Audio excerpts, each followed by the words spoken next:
Parcourons un peu plus les fonctionnalités de Voltap dans cette nouvelle vidéo. Guide complet, autres nœuds et exemples. Regardons dans ce chapitre d'autres nœuds qui permettent de faire des placements d'éléments à l'écran et créons quelques exemples d'applications.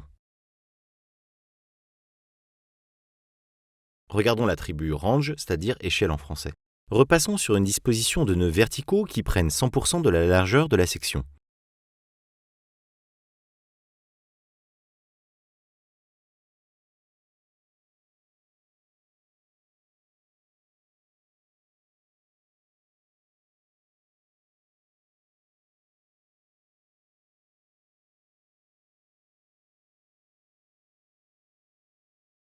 Si on veut donner une taille maximale à largeur, on peut utiliser une échelle de valeurs, un range.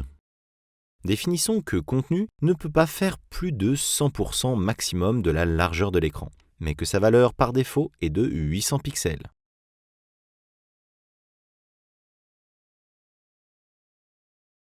Ainsi, sur un appareil plus petit comme un téléphone, cela prendra bien 100% de la largeur de l'écran. Regardons quelques nœuds maintenant de mise en forme, comme la grille.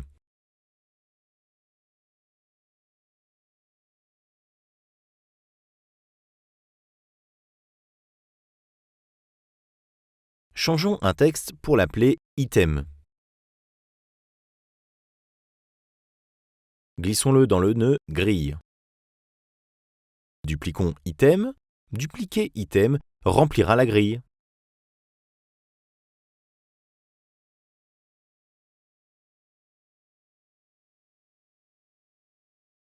On voit que la grille est de largeur 300 pixels. C'est la taille maximum que peuvent faire les éléments des colonnes. Pareil si je change pour 250 pixels.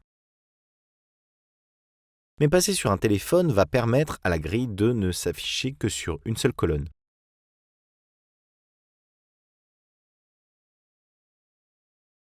La grille adapte le nombre de colonnes à chaque fois qu'on passe sous la largeur de la grille.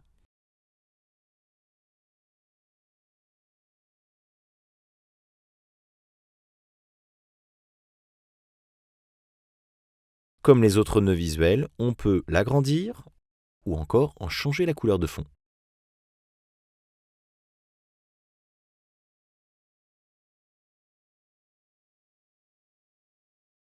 Regardons maintenant l'entête. Imaginons que l'on veuille faire une fenêtre pop-up de login. Rajoutons une section en-tête dans laquelle on place notre nœud texte en tête.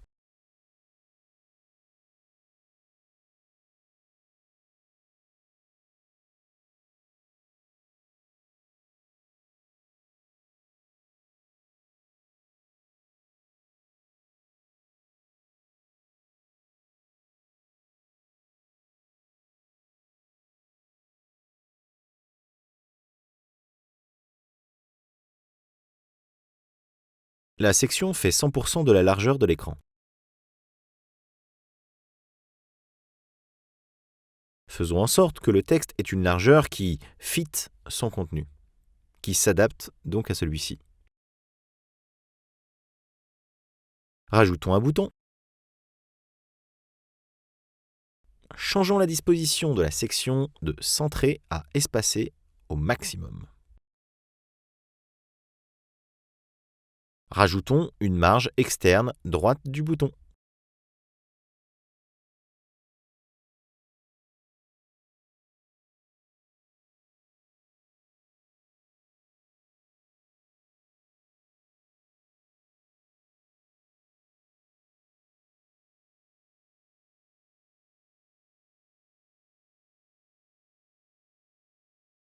Créons maintenant une fenêtre modulaire au-dessus de la section page entière.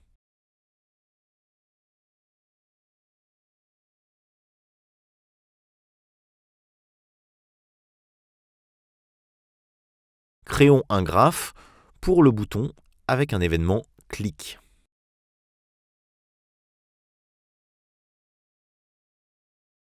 Il n'existe pas sur ce bouton de variable pour ouvrir la fenêtre modulaire. Cette variable est par défaut sur l'attribut du nœud fenêtre modulaire et elle s'appelle par défaut isOpen est ouverte.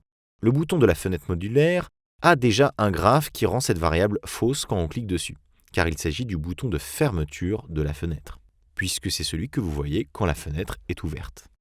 Il faut donc aller dans le menu « Variables » et faire glisser la variable isOpen vers le nœud app pour que celle-ci soit disponible dans tous les nœuds, puisque le nœud app est le nœud parent maximum. Je vais la renommer logout isOpen pour préciser un petit peu de quelle variable il s'agit, c'est-à-dire la fenêtre de déconnexion est ouverte. Dans le graphe du bouton de l'entête, je définis qu'après le clic, la variable logout isOpen est vraie. Quand je lance l'aperçu et que je clique sur le bouton Logout, la fenêtre modulaire de déconnexion s'ouvre bien. Par défaut, la variable qui l'ouvre n'est pas affichée dans l'éditeur. Pour mieux configurer son design, on peut la faire passer à vrai. Ce qui permet dans l'éditeur, sans utiliser l'aperçu, de forcer la fenêtre à s'ouvrir pour qu'on puisse la modifier. Il faudra bien remettre la variable à faux, puisque quand on va lancer l'application, il sera faux que cette fenêtre soit ouverte par défaut. Regardons maintenant les attributs de fenêtre modulaire. L'arrière-plan va gérer la façon dont va s'afficher les éléments en second plan quand la fenêtre est ouverte, en créant un flou par exemple, pour éviter toute distraction. Par défaut, la taille de la fenêtre modulaire s'adapte au contenu.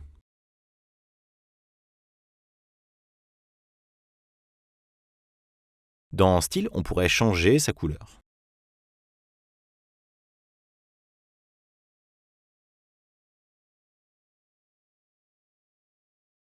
Si on veut lui donner une taille fixe, c'est dans les attributs Disposition qu'il faut changer une taille en pixels.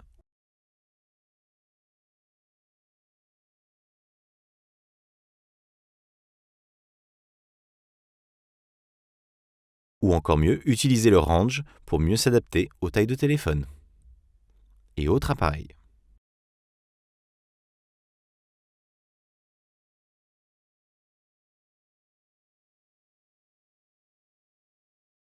Passons maintenant au nœud overlay, c'est-à-dire le nœud surimpression. Créons une section maintenant en gris qui prenne toute la taille disponible au milieu de l'écran.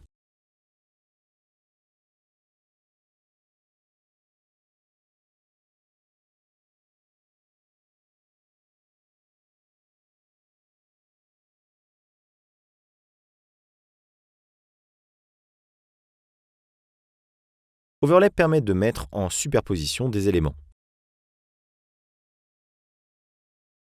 Background, arrière-plan, et foreground, premier plan, apparaissent en enfant du nœud et ils agissent comme des sections. Mettons une image en background, un texte en foreground, auquel je peux ajouter un bouton et mettre la largeur à 100%. Si je veux que les éléments foreground, c'est-à-dire de premier plan, soient poussés au maximum vers le bas, je peux utiliser dans la marge externe haute l'option « Remplir ». La marge va donc remplir l'espace maximum et repousser les éléments vers le bas. De même, en marge externe basse. Les deux marges vont donc s'équilibrer et mon contenu va se retrouver au milieu de foreground. Voyons tout cela sur un exemple en créant une page de login. Recréons une page de 0 en effaçant tous les nœuds. Je vous conseille de toujours penser vos plus gros nœuds d'abord. N'hésitez pas à mettre des couleurs pour bien visualiser les dispositions de chaque nœud. Ici, je crée d'abord ma section fond.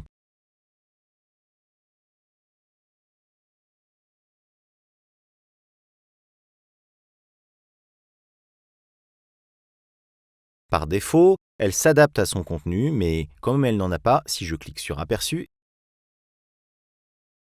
rien ne s'affiche.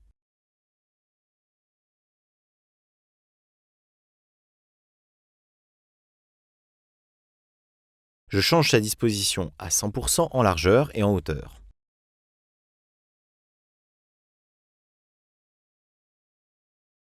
Par défaut, son alignement et la répartition sont centrés. Ensuite, je crée une autre section qui s'appelle Boîte.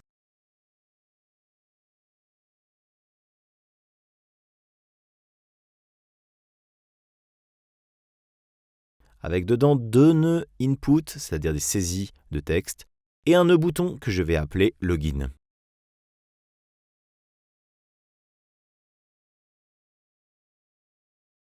Pour éviter que les éléments internes soient collés au bord, je rajoute une marge interne.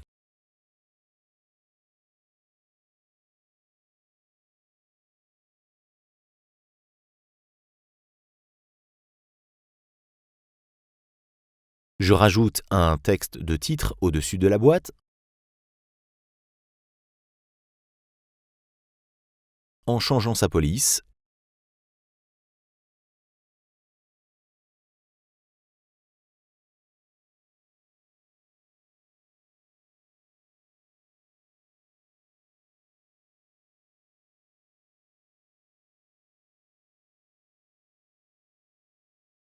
Et sa taille. Je rajoute une option pour rester connecté avec un texte.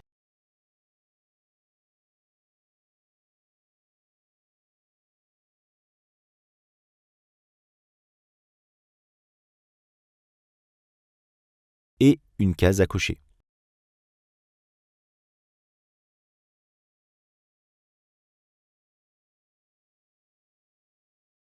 Mais je veux qu'il soit aligné. Je crée une section. Je les fais glisser dedans. Et je change son alignement à l'horizontale. Voilà, notre écran de login est créé.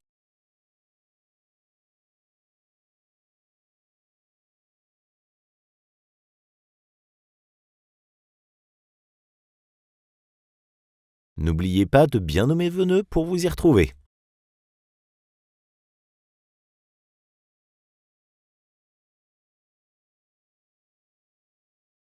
Notre écran est prêt pour tous les formats d'appareils. Eh bien, d'ici la prochaine fois, je vous dis très bonne journée.